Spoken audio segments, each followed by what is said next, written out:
Hey there, Moby Knights. Welcome to another video review. And before we get into it, please remember to like and subscribe to this video because that will help me with the algorithm.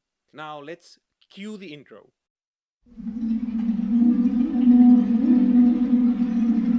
Alien Romulus is the latest installment in the titular franchise, which was partly written and fully directed by Fede Alvarez. He is most notable for his Evil Dead remake as well as the movie Don't Breathe, both of which prove that he is a talented horror director as well as someone who can helm a remake. He also has a habit of using relatively unknown actors in his cast, which in my opinion works to make them relatable and make the on-screen danger seem all the more real. I will admit though that in Alien Romulus there is one character in particular which I feel no one's gonna relate to, because he's such an ass. The movie tells the story of Rain, who dreams of seeing the sun.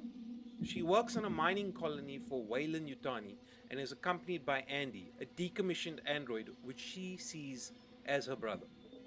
Rain is asked by a group of fellow miners, headed by Tyler, to visit a decommissioned Weyland-Yutani space station and to use Andy to access it. What could possibly go wrong?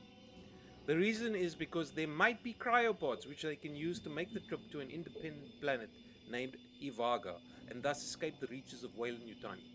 When Tyler, his cousin Bjorn, and Andy find the cryopods, however, they discover that they need additional cryofuel in order to make the trip.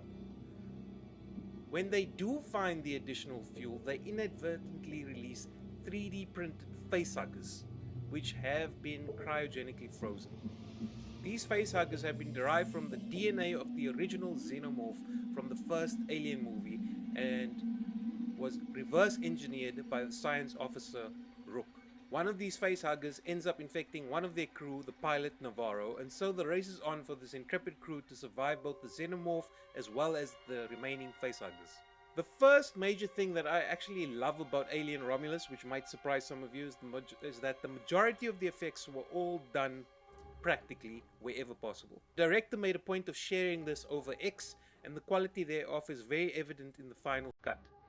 Settings such as the mining colony, the interiors of the spaceship and the space station, the xenomorphs themselves, and the facehuggers were all created using mostly in-camera practical effects. The production crew also had a design theory that they wanted this movie to feel as if it was produced in the 80s. This is most notable when it came to the costume design.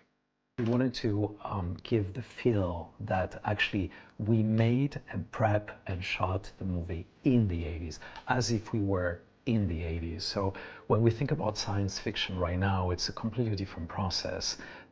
The movie also has some beautiful scenes throughout which show competent use of the cameras and how it is shot and edited. The one thing which looks rather hokey though is Science Officer Rook, which is almost greater nightmare fuel than the xenomorphs. Jesus Christ. For me, another positive is that this movie follows a collection of plot beats from a few of the previous movies, which some have criticized as a negative, but I think it works well here. You have a number of aliens to contend with, much like in Aliens, with an aiming assisted plasma rifle thrown into the mix. You have a group of space miners, much like the space truckers in the first movie, who have to survive the aliens. And then there's the xenomorph human hybrid, or as I have dubbed it, the homomorph from Alien Resurrection.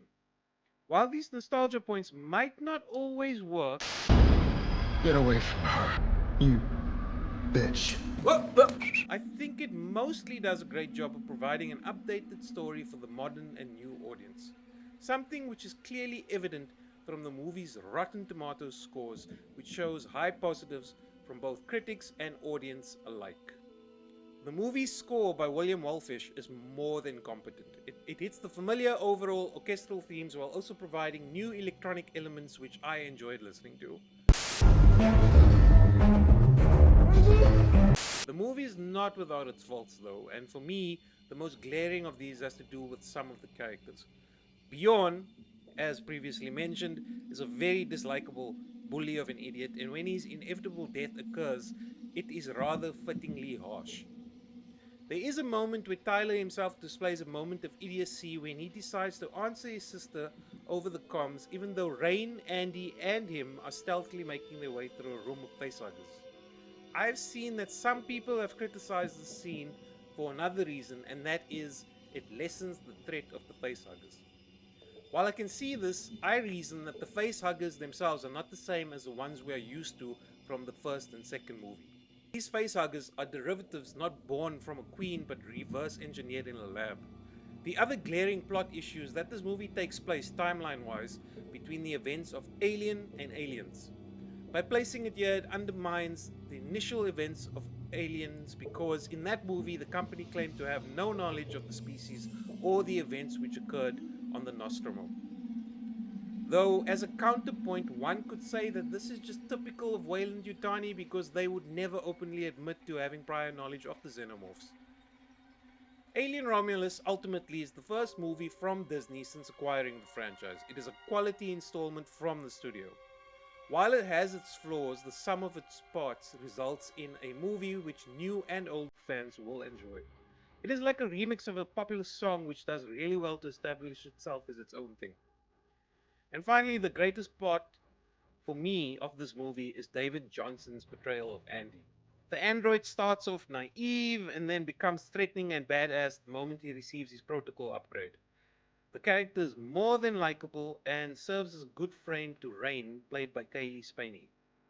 While Rain herself serves as another Ripley replacement, this falls in line with the overall theme of the franchise, which has often made the point of having a female-led survivor. It is my opinion as well that Rain does enough to be likable on her own, though her youthful looks might make her character seem improbable to some, because I've seen some people criticize this, oddly enough. But with Cailee Spaeny, obviously, I almost wrote the movie for her. I mean, I met her a few years ago. I saw her work, and I was constantly gravitated towards her work, accidentally watching things that she was in it, and then I was something else I liked, and there she was. As a fan of the franchise, I feel Alien Romulus is a solid addition and one which is well worth your time. I myself have watched it more than 3 times already, for the purposes of this review and just because I enjoy the movie. If you have made it this far, I do want to thank you so much for watching this video, and I do hope to be a lot more consistent with my uploads. Please remember to subscribe, and also please feel free to comment with any other movies you'd like me to check out and possibly review. I will see you on the next one.